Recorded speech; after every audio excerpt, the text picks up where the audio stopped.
सभी किसान भाइयों को मेरा नमस्कार।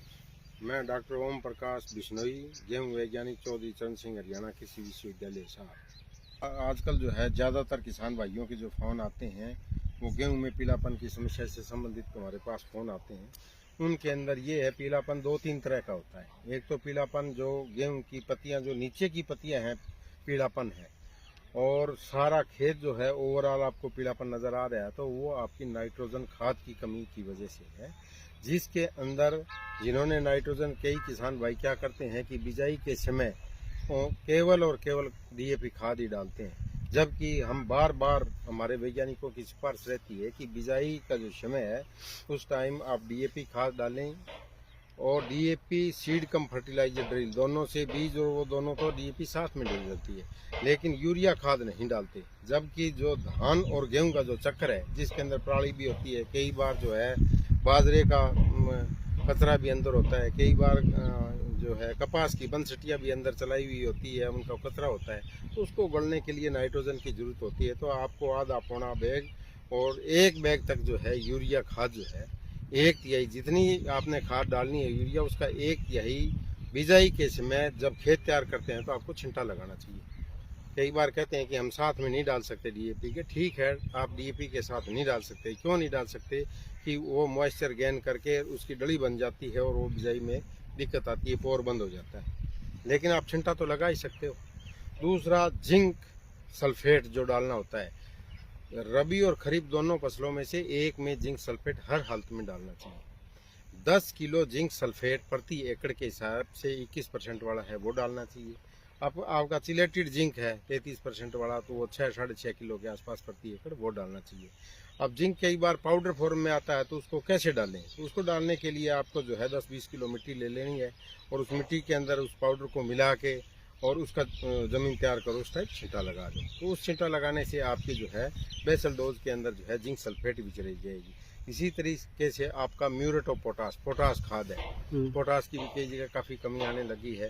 जो आपके पत्ते हैं वो थोड़े से ललाई के ऊपर, भूरे रंग के ऊपर हैं, दिखाई देते हैं, तो वो पोटास की कमी होती है। तो उसके लिए आपने 20 किलोग्राम जो है म्यूरेट ऑफ पोटास जो 60% आती है वो डाल सकते हो।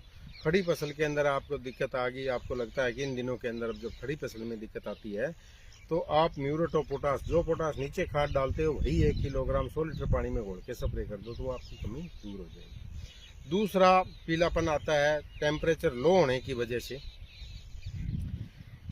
पौधे जो है भूमि से पोषक तत्वों को उठा नहीं पाते, धुंध का लंबा समय चल गया। कई किस्में हैं, जिस तरह हमारी WH711 है, कोई और किस्में हैं, वो थोड़ी सेंसिटिव होती है, तो वो जो है लो तत्वों को उठाती नहीं है। तो ऊपर से जो टोखी, इसका जो ऊपर का भाग है ना, ये जो ऊपर का है निकला हुआ, तो ये ऊपर से अगर इतनी आपको पीलापन सफ़ेद दिखाई देता है पीलापन, तो इसका मतलब ये आपकी लो आयरन तत्व की कमी है। आयरन तत्व के लिए आपको क्या करना है?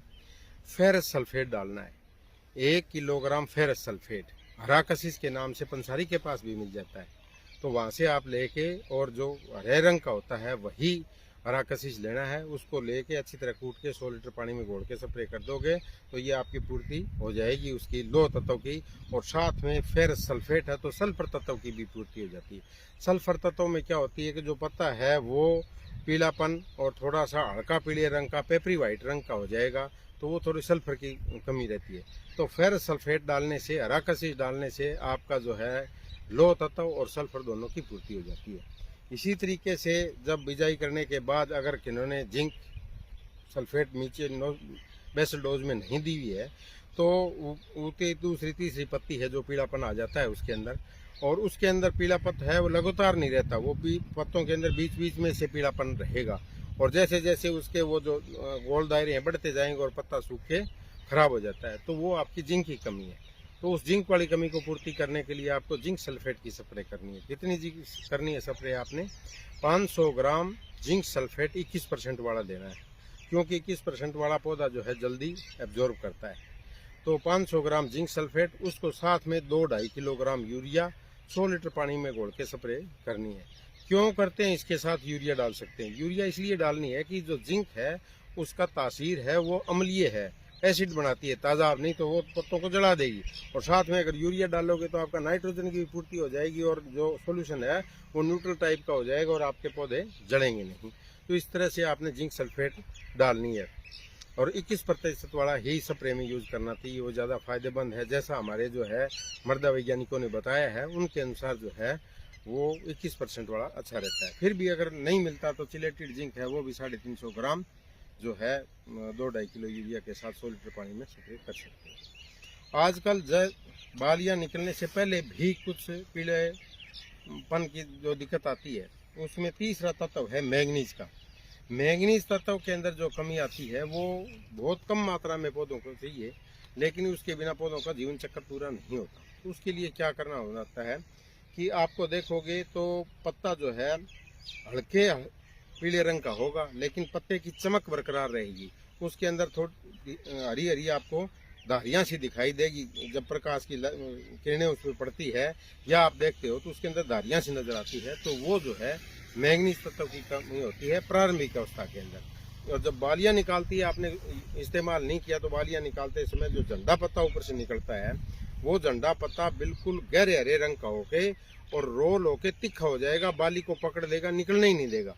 तो उस टाइम आपको पता लगेगा भाई आपकी मैंगनीज की कमी है। तो उसमें आपने क्या करना है, 500 ग्राम मैंगनीज सल्फेट, मैग्नीशियम सल्फेट नहीं, मैंगनीज सल्फेट 500 ग्राम 100 लीटर पानी में घोल के आपने स्प्रे कर देनी है। 5-7 दिन के बाद में एक और स्प्रे कर देनी है, जिससे जो है बालियाँ अच्छी तरीके से आपकी निकल जाएंगी। अब कई किसान भाई क्या करते हैं, कहते हैं कि मैं हरा कशिश भी ले लूँ और मैंगनीज सल्फेट भी ले लूँ और पोटास भी ले लूँ, तीनों भी साथ मिला के डाल सकता हूँ क्या? नहीं, ऐसा नहीं करना चाहिए। क्यों नहीं करना चाहिए कि ये जो है तत्व इनकी आपस की केमिकल रिएक्शन हो गए, क्रिया हो गए और इनके जो है आपस में चीथड़े बन जाएंगे, या अंदर जो है बिल्कुल जिस तरह दही होता है फटके दूध, इस तरह हो जाएंगे। तो वो ना तो मैंगनीज काम करेगा, ना जिंक काम करेगा, ना पोटास काम करेगा। इसलिए इनको सिर्फ जिंक और यूरिया साथ कर सकते हो, बाकी तत्वों को अलग अलग ही आपने स्प्रे करना चाहिए। तो ये तो थी पीलेपन की समस्या से संबंधित आपकी समस्या।